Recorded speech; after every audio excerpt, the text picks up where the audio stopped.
But man, there are some days where I wish they would have said like, okay, you're opening a field hockey club. First thing you need to do is file for your LLC, get an accountant, like all of these things that as a franchisor, we can say, now that you've signed your franchise agreement, here are your next steps. We didn't get that. Yeah, here's the training, here's the checklist. Just go through this and just do all the things, and we'll teach you how to do all these other things. And you're doing things correctly, yeah. Welcome to the Franchise Champion Show. I'm Alan Regala, former G1 athlete, Stanford engineer, and franchise owner who built a multi-million-dollar exit. I created this show to help high performers like you find the right franchise vehicle to build wealth and reclaim your time. My guest today has a unique view from both sides of the table. As a former D1 field hockey player at UMass Amherst, she brings that athlete's discipline to business. But what makes her insights so valuable is that she has spent years guiding franchise owners through their daily operations while simultaneously running her own independent small business. She knows firsthand the difference between going it alone and having a proven system behind you. Currently, she helps drive growth as the Retail Network Development Marketing Director at PostNet. Emily Hazard, welcome to the Franchise Champion Show. Thanks so much for having me, Alan. So happy to be here. Yeah, I'm glad you're here. I'm excited. Got some good questions for you here. First, Emily, take us back to UMass for a second. Playing D1 field hockey isn't a hobby, right? It's a job. Tell us a little bit about that and, kind of what that biggest, like that reality check for you, moving from high school to the D1 level. Yeah, it was even more, honestly, of a reality check for me because I was a goalkeeper. And what you might not know is that most teams will have their starting goalkeeper and that athlete will play the entire time. And then you also have a backup goalkeeper.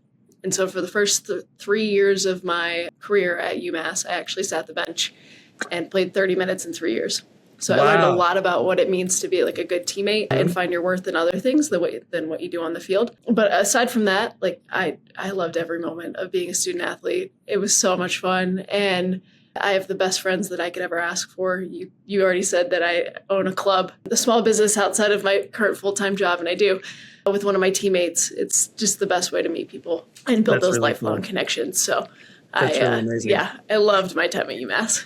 So that must have been, challenging to be in that position, sitting the bench for that long. And then, obviously amazing to finally get the opportunity to go out and then play.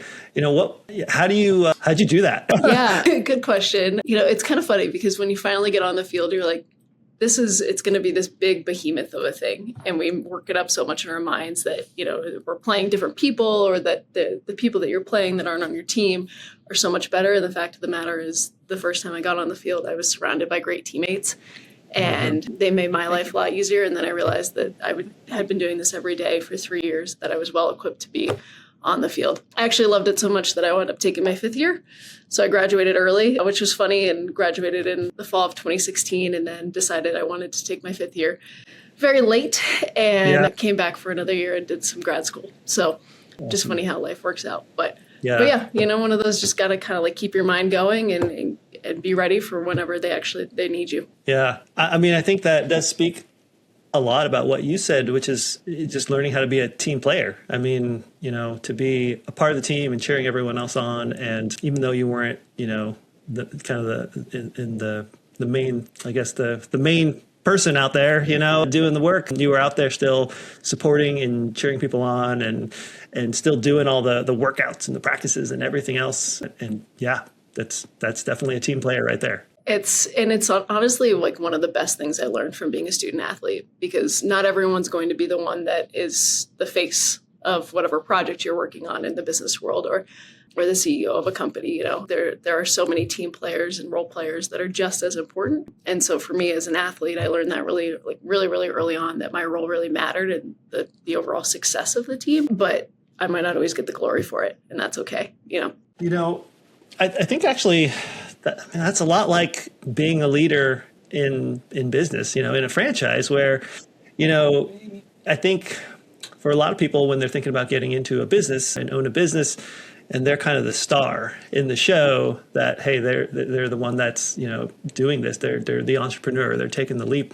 But kind of in reality, I think what's more important is just being such a good team player and obviously as an owner, you're being a leader. and the real stars are all the other people out there that are actually doing the work. And, you are cheering them on and providing the support that they need. Because at the end of the day, that's what you want as an owner, is to have the team of people that are, running the business, and you're the one that owns the business. And we're only going to be successful if we go together, right? It's like this mentality of the we over the me. I almost just completely butchered that. That's funny. I'm the exact opposite of what I'm trying to say. But no, it's like this, if you go together, you go farther, the famous quote. And yeah, I was really thankful that I got to learn that. And then when I stepped on the field for the first time, it gave me so much more appreciation for the people that were around me, because I understood what it was like to be the one that was on the sideline constantly cheering on, or working just as hard in practice so that my teammates were ready to go and make the most of it on game day. So yeah, that's cool. We try when we can, to bring up that, the different mindsets and such from being an athlete. Is there one specific habits that, that you had from your playing days that, you still use, in business every day? Just be consistent. That's the biggest one to me, is consistency matters. And while talent is really, really important, consistency beats talent and hard work beats talent. But if you're going in and you're putting in the work every single day, you're going to see results. You don't necessarily need to be the most talented one or even catch that many lucky breaks. It's if you're putting in the work and doing those tasks that you need to get done every day, then you're going to be okay and you're going to be successful. Okay, well, tell us how you got into franchise. I know. Sports are great. You talk about that the whole show, but I know listeners might not appreciate that. Yeah, sorry. So tell us now, how did you get into franchising? So I actually worked in college sports coming right out of college, and loved working in marketing. That's what I got my degree in. And once I decided to leave the college sports world, I was looking for something that was kind of similar, where I could go and be still on a team and supporting other people, but within the business realm. And so looking at franchising specifically, I am being part of a headquarters team, which is my role and has been for the last 5 years, is just being that team behind the person, right? Mm-hmm. Like we talked about earlier. And so being able to help support owners all across the country. I mean, one of the coolest things that I get to do is I get to help small business owners with their small businesses. And I am a small business owner. So so that makes it even better, right? Yeah. And so, it was really, really attractive to me of just working in franchising, is being able to be the team behind the team. Yeah, for sure. That's really cool. Okay. So, and you are currently with Fortidia, correct, which has many brands. Can you tell us just a little bit about this company and then the specific brands that you actually work with? Yeah. So Fortidia is based out of Milan. It used to be a parent company called Mailboxes, Etc. Global, MBE Global, and then recently rebranded in the last few years to be Fortidia. So we have 10 brands across a bunch of countries around the world, Australia, all over Europe, and then the US. Our offices are here in Lakewood, Colorado, and we support 3 different brands. So we support World Options, Alpha Graphics, and PostNet. All franchises, all a little bit different, but in that kind of business services realm. The cool thing about Fortidia, and I'll say it all the time, is that not only do we get the knowledge sharing of 10 different brands across the entire world doing kind of different things, but in the same space, something that you'll never see Fortidia go and do is buy a restaurant concept, because they want to be the best in that business services realm. So it makes my life a lot easier and our lives a lot easier, because we're sharing knowledge across the entire world, literally globally, and helping all of our different centers level up. I think altogether we own supports 3,200 centers and owners across the world. So pretty big network of people to be able to rely on and for information sharing and all of that. For sure. Wow, that's a very large organization. So we're going to focus on one of those brands today, since we don't have that many hours. But so talk to us about PostNet. What does PostNet do? Who do they help? PostNet is, first of all, just a fantastic brand. I've been working with PostNet for 5 years. PostNet is a shipper and then a printer and a mailer. Basically anything that you need for an extension of your business, they can do. So if you need a marketer, they're going to help you with your marketing. They have a graphic designer and can help you with the printing and making the most of whatever you need for marketing. If Emily Hazard needs to walk in and ship a package, PostNet is happy to do that too. So they're really that business services category. We have brick and mortar locations all across the US, and then some in Canada, even some in South Africa. which is kind of fun too. Yeah, all over the place. So a global brand in itself too. But yeah, just I think the best part about PostNet for me and working with them is that one, our owners are really, really special. They love being a part of their community and being that like community hub. We believe that people want to buy from people that they know. They want to work with people that they trust. And I can honestly say after working with PostNet for 5 years, that's who our owners are. It's really fun. Yeah, that's very cool. So it sounds like it's both kind of business to business and just kind of everyday consumers. Is it? What's the mix there? Primarily business owners, or? It kind of depends. It depends on the center where they are based on suburbs or their region. If they're in a city, a lot of our centers are probably like 60-40 B2C and then B2B like being the 40%. We do see that most of our repeat customers are the B2B, just because if you can become that trusted partner for them, typically they're the ones that keep coming back. Yeah. Nice. And I know for some businesses like this one where you are the hub of the community and you are the place to go when people want to ship items or get their printing done or check their mail if you have a box there. That's a really cool thing to be ingrained into the community. And I imagine the people that you're looking for that want to own a business, want to own a PostNet business, that's the kind of person you're looking for. Is that right? I mean, the person who wants to be kind of the mayor, the person to be the community. Yeah, we want someone that's going to humanize their business, get out of the four walls and go and make connections. The kind of person that's going to volunteer with the Little League or be a part of their kids' PTO or, be involved in their local chamber of commerce. Those are the ones that we see as the most successful for PostNet. Yeah, I can see why. Yeah, that makes a lot of sense. Well, you're in a unique position at working with PostNet because you see data, you see the results in working with owners, hundreds of owners. When you look at the top when you look at the top 10%, the high performers, the ones that are crushing it, what are they doing differently than everyone else? One of the things that I'll say is they hardly ever say the word no. So if someone says, can you do this? Usually they'll find a way to do it. When they do say the word no, they typically will say, hey, we can't do that, but here's someone that can. And so it still continues to provide that kind of trust or build that trust with that customer of saying you know what, that's not in our wheelhouse, but here's someone that we trust that can go do this for you instead of just saying, sorry. Yeah. Good luck trying to find, someone for that. We don't do plumbing. I don't know what to tell you. Yeah. Here's someone that we trust instead. So that's kind of the main differentiators. We have an owner that's here in Denver. His name is Mike, and Mike is really close to the convention center. And they often get requests from people who are participating in some kind of convention or a trade show. And they'll get last minute, can you print this? And his answer is always yes. And so it'll be, I need this by 5:00. It's 3:00. And he says, okay, and goes and delivers it. He's amazing. I swear that guy gets so many steps in every day. But, it's such a successful owner because he finds a way to do it and to do it well. Yeah, I mean, it's a great way to get business when you're able to solve people's problems, first of all. And if you're saying, yes, 95% of the time, to be able to help them out. I mean, that's fantastic. And of course, when you can't, having a recommendation for where they can get help is clearly a good thing. You mentioned Mike being the face of the business and helping people with their urgent needs. What does a team typically look like for a PostNet owner? Is it typically owner operator or is there a manager? What's the staff look like? Depends on the center completely and what their mix is. A lot of our centers that are heavy into the printing side will have someone that's specifically focused on printing. But typically for a PostNet, we're looking for owner operators.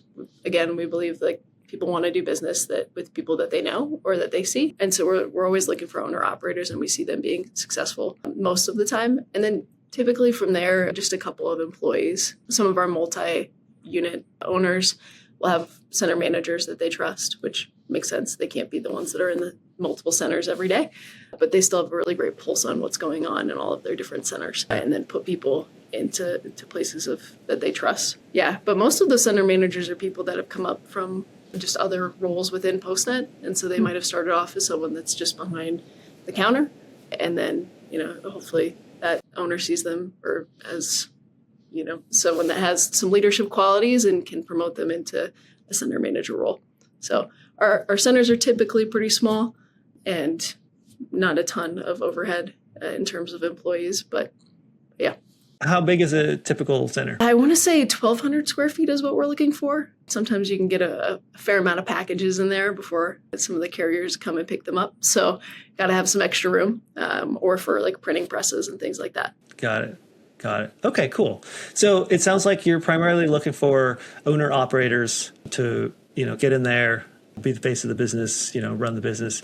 But it also sounds like there's opportunities if someone wants to scale something a little bigger and actually being able to, have a manager, likely someone that has already been working there, maybe that has leadership qualities, and then potentially doing, having multiple units. Does that sound accurate? Exactly. Yep. You chat GPT'd that very well for me. So thank you. Nice little summary. That's Alan GPT. I love that. Oh, that's cool. Okay. So you mentioned high performers, right? I'm really big on helping people understand what it takes to be successful in business, right? So being able to say yes to people, right? Or refer them to another resource that can help them out.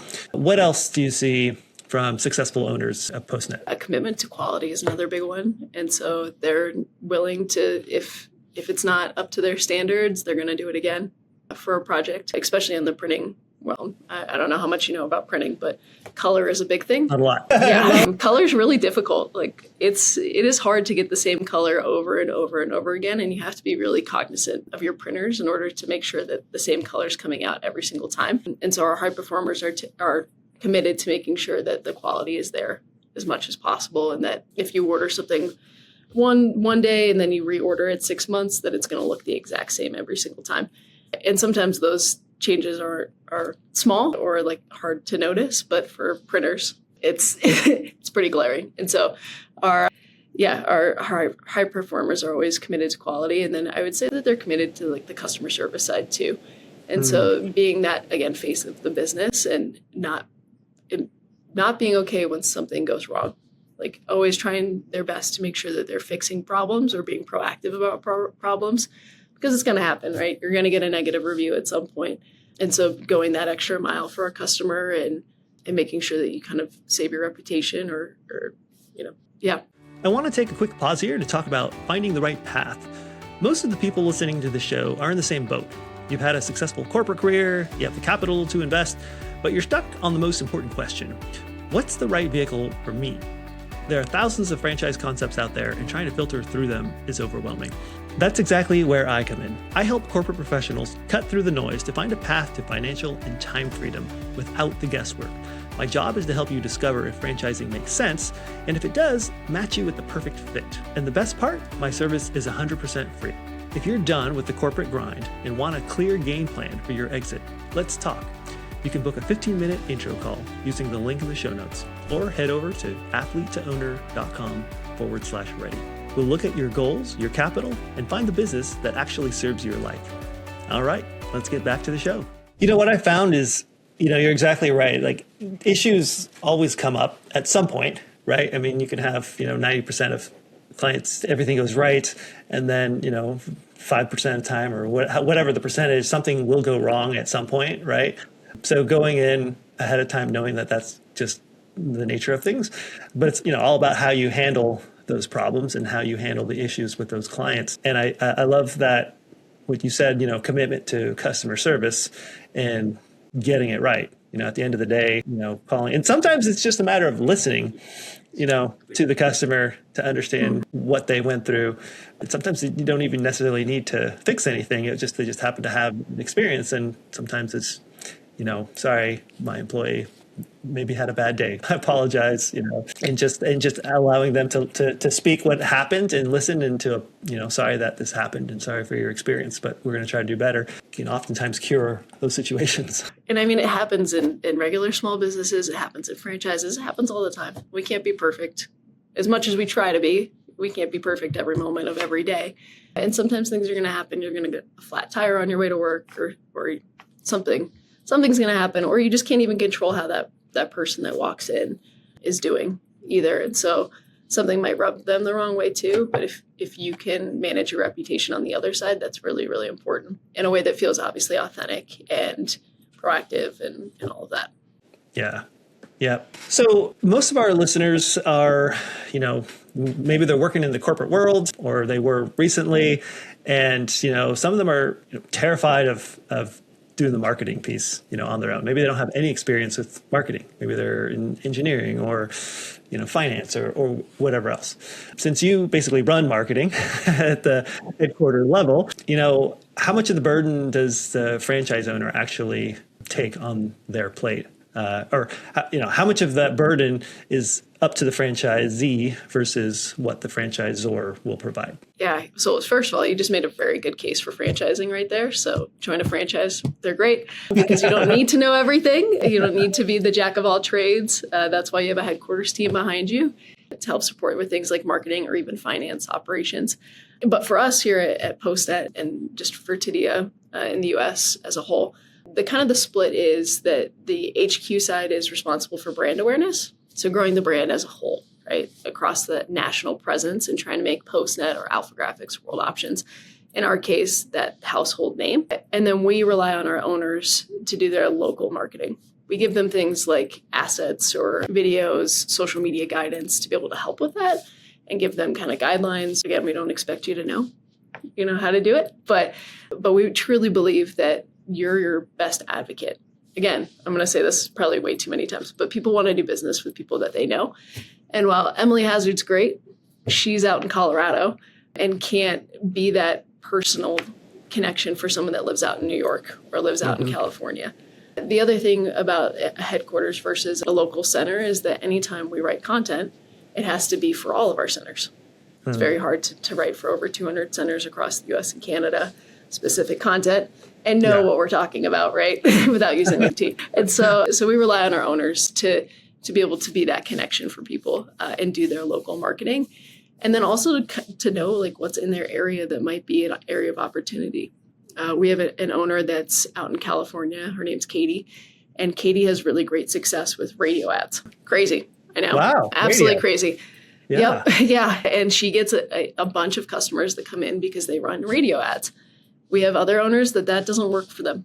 And they've tested it because Katie swears by it. But where she is in California, for whatever reason, that works really well.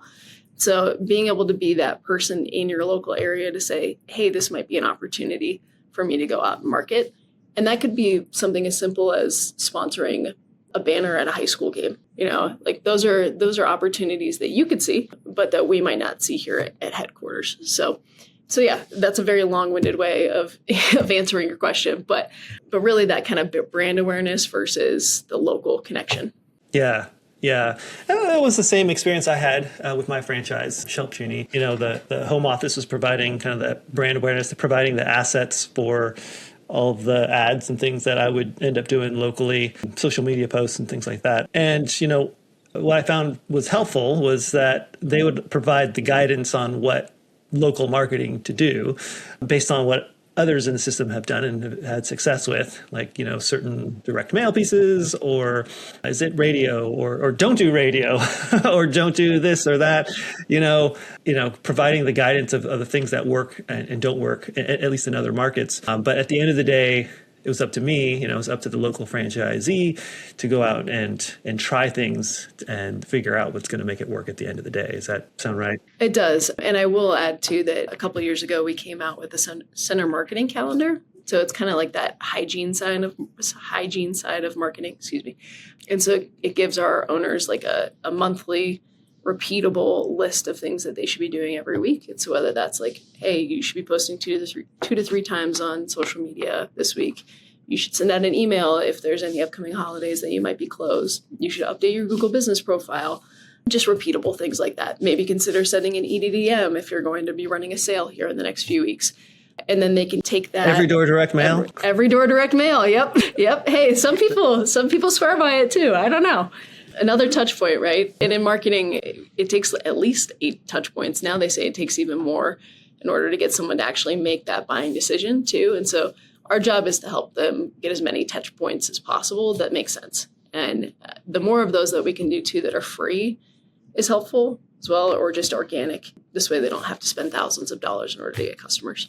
Sure. I can certainly appreciate the story of your franchisee who found radio to work. I think one of the really great things about a franchise system is that you'll have people, all different markets. And like you said, it's not everything is going to work in every market, but having people test things out and figure it out and have some success stories like that, because whatever is working for her, whatever reason it works, someone else with maybe in a similar situation can make it work in their market too.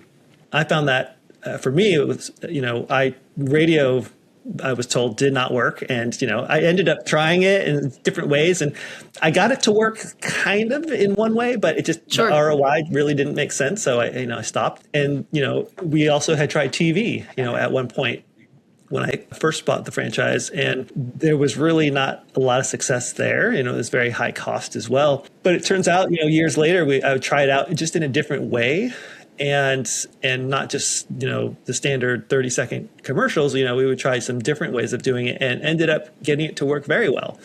And it really wasn't until you tried things out and thought about things a little differently that we're able to make it successful, and then spread that word to the rest of the system. And, other people have had success with that as well. So that's one of the beautiful things about the franchise system. Was that local TV or was it Yes. more regional? Okay. Very cool. Yeah, it was local for sure. What worked for me. I mean, in my particular business, we ended up getting onto like a local, like a morning show, essentially. And, they would kind of interview me and then we would talk about things. It worked so well. I ended up having a whole display made and bringing it to the show. And so we could actually look at something and they would look at it. We'd talk about different solutions. And that was a lot more interactive than just looking at pictures or videos or whatever. And we were able to make it, repeatable as well, which is really cool. Very cool. I mean, so much of marketing is like throwing things at the wall and seeing what sticks. And it's going to work well for some people, like radio ads are going to work well out in California, I guess. And it's not going to work well in some other places. But that's one of the nice things about being a part of a franchise, too, is that you can hear from all of these different owners and hear, again, what works well for them, and then go try it. See if it works well for you or not, but at least there's more ideas coming in. Yeah. And I will say one thing to set very clear expectations with all the people out there that are, thinking about getting into business potentially, is that, this marketing leads don't just get handed to you on a silver platter, generally speaking. There might be an exception, every now and then with a certain type of business, maybe they're getting some sort of referrals or something built in. But for the most part, by and large, you're having to create the leads and you do have to test things out. You do have to get your feet on the ground in many cases and go network and go talk to people. There's the whole kind of paid advertising side of things, but then there's the whole organic side, which long term, if you can build brand awareness and build relationships and all those sorts of things, you're better off because, you built those and it's more time on your end up front, but fewer dollars, in the long run. But that's something that you just have to know going in. With most businesses is that you're going to end up having to build these relationships and go out and put yourself out there. I assume that's the same with PostNet. It is. And it's one of those things too, where you realize very quickly that you have to spend money to make money. And there's that old adage, right? But it's so true. And it's not always going to make money either. It might make money for you down the road, but it's going to take some time. There's no silver bullet for marketing, unfortunately. Yeah. And it's a lot of those repeatable, consistent tasks that you have to keep doing day in and day out, because if you only send one EDDM, that's the only one that's going to go out. And so if you're not sending them repeatedly and continuing to hit those neighborhoods near you with mailers, then you might not actually be capturing everyone or hitting all of those touch points. And the other thing is that it all works together too. There's, again, no one silver bullet. Like you can't just do one thing. You have to do many things. And they all kind of add on to each other with the hope that someone will make a buying decision and be like, oh, I know PostNet. I need to ship something. That's right. There's a PostNet over here. I can go there to do that. Yeah. And that's because for so long you've been sending them ads or direct mailers or social media posts. And finally, they've gotten that cognizant buying action, Yeah, it is very true. Going from many different angles is effective. Some of my favorite clients are the ones where, when I would get to their house and they would say, "Man, you guys are everywhere. I'm getting in the newspaper and all these different mailers. I saw you at the home show, and it really does work."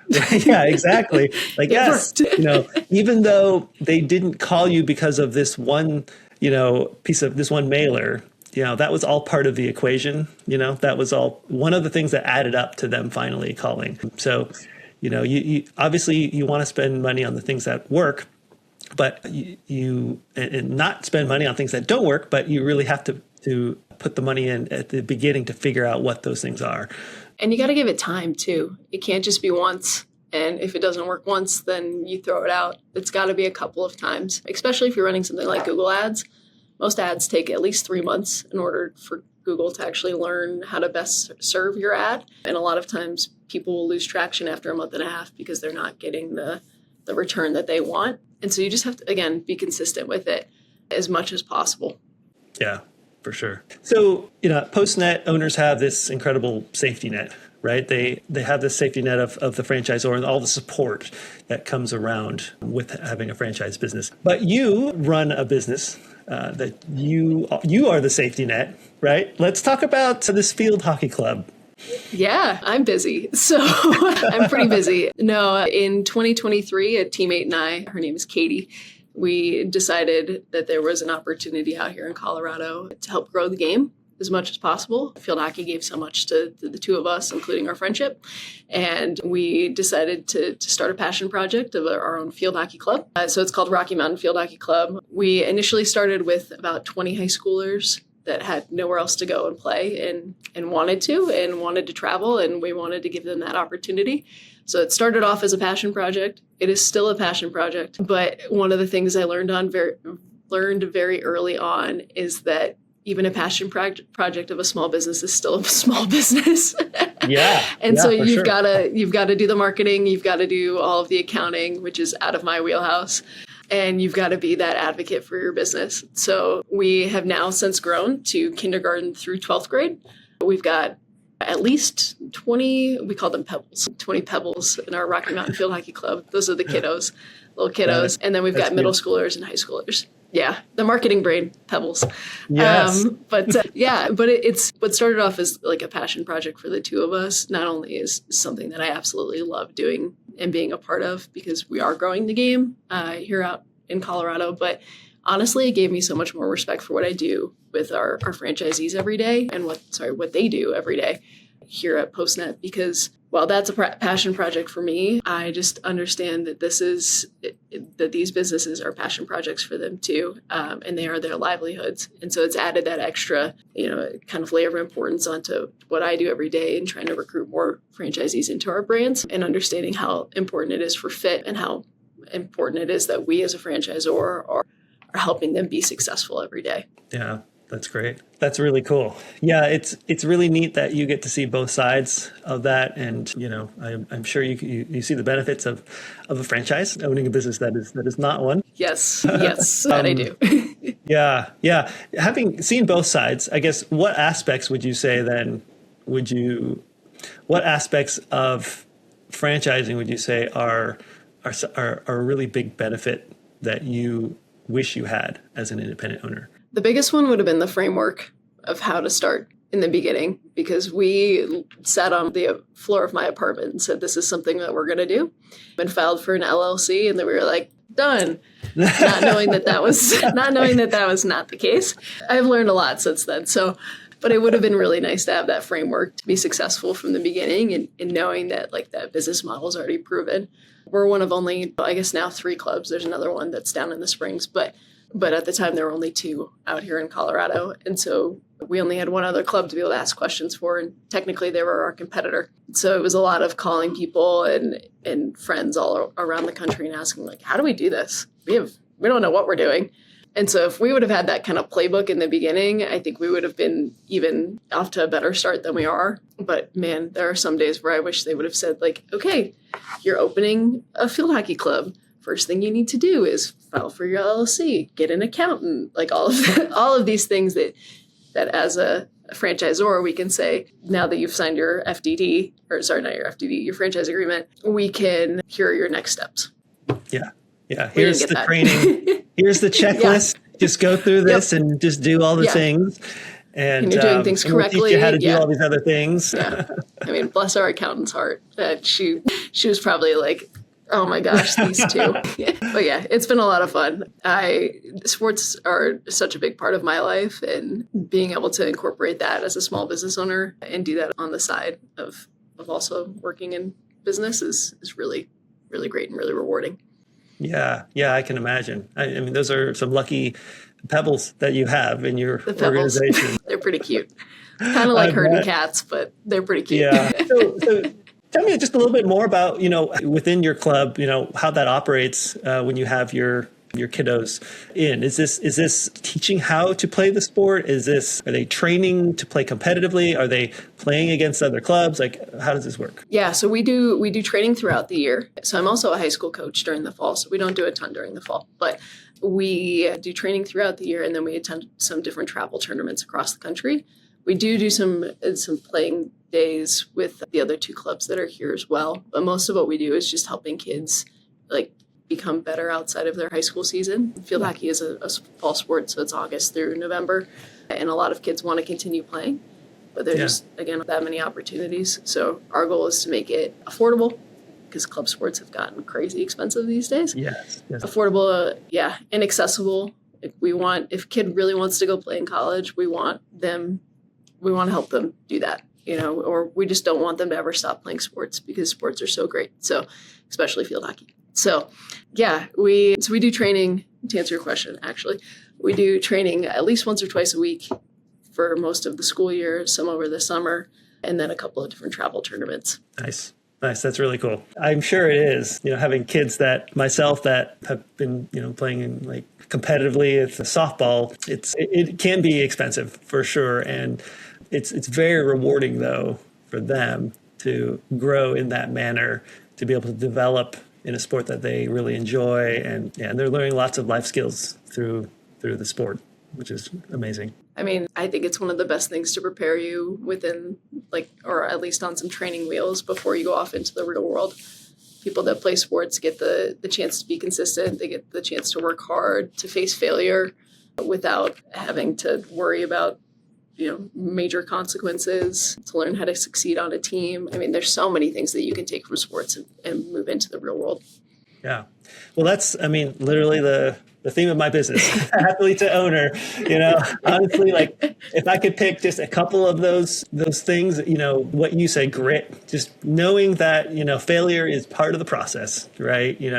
You're going to have to get back up, just like in business. You're going to have those moments where things don't go your way, and you just have to figure it out and, keep going forward, keep getting back up. I think one of the big things too, in addition to discipline, just being able to keep going, get out there, do the practices, maybe whatever, 5 a.m. and, you don't want to be there. It's still dark and you don't want to run and do sprints or whatever, but sometimes you have to do it because, it's part of what needs to be done. But I think having this aspect of just being able to learn, and having the desire to learn and be coachable, I think it seems like it's so important in franchising to be able to obviously follow a playbook and follow what other people have already done instead of trying to reinvent the wheel, is to have that ability to be coached. Yeah, I would agree 100%, especially from sales coaches or from other franchisees. The people that have been in the network for a long time have so much knowledge and wisdom to be able to share. And so kind of being that sponge, being coachable is so important if you want to be a great owner. Yeah. Well, last thing here, I've got a lot of listeners who are sitting in a corporate job right now. Maybe they make good money, but they're burnt out and want more control of their time, and their finances. Or maybe they've been laid off and would love to own a business, but are worried about not having the security of a job and a steady paycheck. What advice do you have for them? Do your research. Probably hear this all the time, but for us, a big part of becoming a PostNet, Alpha Graphics, or World Options owner is fit. And so don't try and, make a circle fit into a square. If it's not the right fit, it's not the right fit. and that's okay. There are a ton of great franchise opportunities out there, and there's bound to be one that's exactly what you're looking for. So make sure that you do the research on the company itself, talk to owners about their experiences too, and then just like culturally make sure that it feels like the right fit, because most franchise agreements are 15 years or more. And so you're going to be locked into that for quite a while. So you want to make sure that it's a good decision overall. And then otherwise, I don't know. I think fit is obviously the biggest one. And then just looking at the team behind the team is really important too. So making sure that you feel supported, that what the franchisor is saying aligns with what you want. And that kind of goes with fit too. But make sure that there's that framework that's set up for you to be successful, and something that you might find you could be passionate about too. Yeah, love it. Love it. Well, I appreciate you sharing your insights today, Emily. It was a pleasure to have you on, and I wish you the best of luck in your Rocky Mountain Field Hockey Club endeavors. Thank you. Thank you. Appreciate it. We love Rocky hockey. It's the best. Thank you. And this is really fun. All right. Well, we'll talk to you next time. Thank you. I hope hearing Emily's perspective clarified the difference between going it alone versus having a team behind you. It really drives home the value of having a playbook, whether that's in D1 sports or in business. But listening is only the first step. The real question is, what action are you going to take? Maybe you're sitting in a corporate role right now wondering how to get out, or maybe you've recently been laid off and don't want to rejoin the rat race. Well, you don't have to figure it out alone. I help professionals like you filter through the noise to find the franchise that fits your life, your capital, and your goals. Whether you're looking to replace your salary or build generational wealth, I can help you find the right match, and my service is 100% free. Stop guessing and start learning from a coach who's been there. Book a quick 15-minute intro call with me using the link in the show notes, or go to athletetoowner.com/ready. I'm Alan Regala, helping you go from athlete to owner. I'll see you in the next one.